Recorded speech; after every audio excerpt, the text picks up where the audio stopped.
Shalom, bonjour mes bien-aimés, bienvenue dans votre émission Libre et Affranchie.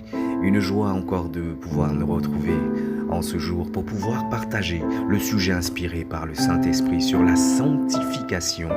J'espère que vous avez passé un agréable week-end et que le Seigneur vous a abondamment fortifié. Alléluia. Soyez bénis, en tout cas, je vous souhaite une bonne semaine, semaine de victoire, semaine de la main puissante de Dieu dans vos vies. Alléluia. Voyons et rentrons sur notre sujet de la sanctification. Être sanctifié, alléluia, c'est être mis à part. Les synonymes de ce terme sont saint et consacré. La Bible parle de choses saintes, comme le mont Sinaï. Vous pourrez regarder cela dans la Bible, en Exode 19, verset 3. Il parle aussi des dons du temple, en Matthieu 23, verset 17. Il parle aussi de jours saints, comme le sabbat, en Exode 20, verset 8. Nous pouvons aussi vérifier qu'il parle de noms saints, comme le nom de Dieu, en Matthieu 6, verset 9, et de personnes saintes comme les Israélites, Lévitique 20, verset 7 à 8, et les chrétiens, Éphésiens 5, verset 26.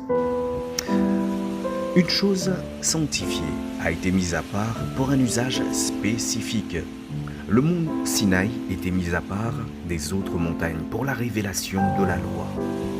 Le temple de Jérusalem était mis à part de tous les autres lieux pour l'adoration du seul vrai Dieu. Maintenant, je choisis et je consacre cette maison pour que mon nom y réside éternellement, et j'y aurai toujours mes yeux et mon cœur. 2 Chroniques 7, verset 16.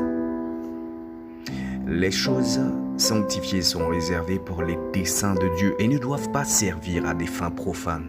La nuit de la chute de Babylone, le roi Belshazzar ordonna que l'on apporte les coupes en or et celles en argent du temple de Jérusalem. C'était afin que les rois et ses hauts fonctionnaires ainsi que ses femmes et concubines s'en servent pour boire. Daniel 5 au verset 2. Ce fut un des derniers actes de Belshazzar. La nuit même, il a été tué par les envahisseurs de Perse. Le nom de Dieu soit être sanctifié. Luc 11 au verset 2. Et nous ne devons pas le profaner en l'utilisant de manière irrespectueuse ou désinvolte ou pour nos intérêts, par orgueil.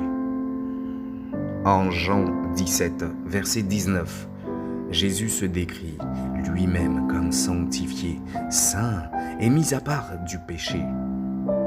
Ses disciples sont également appelés à être mis à part du péché pour que Dieu puisse les utiliser.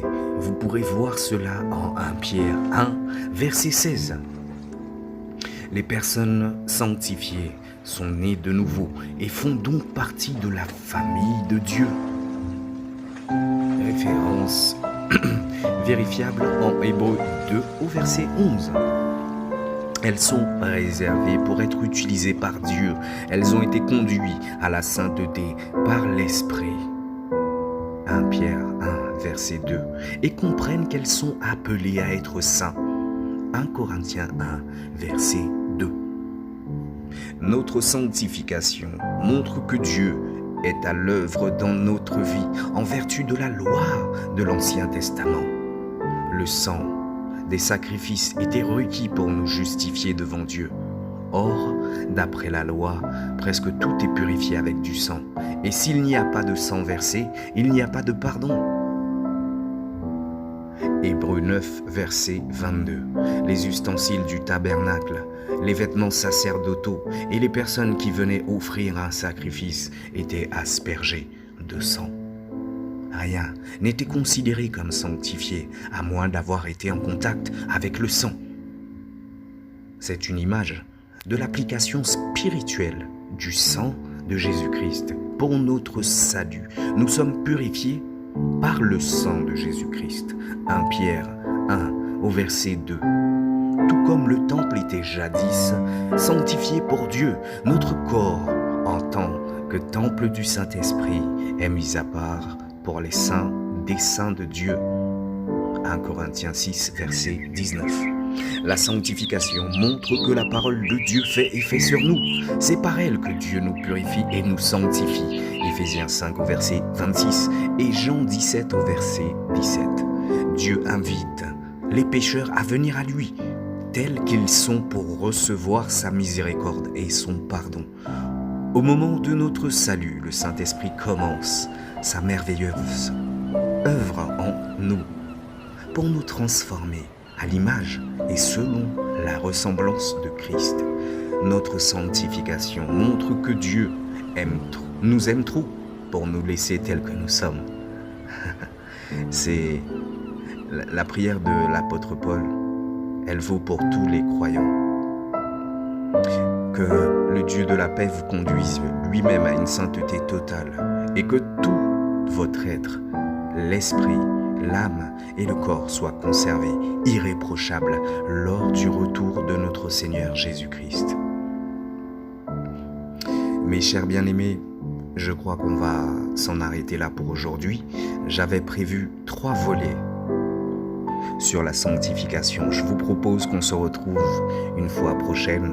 En tout cas, gardez la parole de Dieu ancrée et imprégnée sur vos cœurs.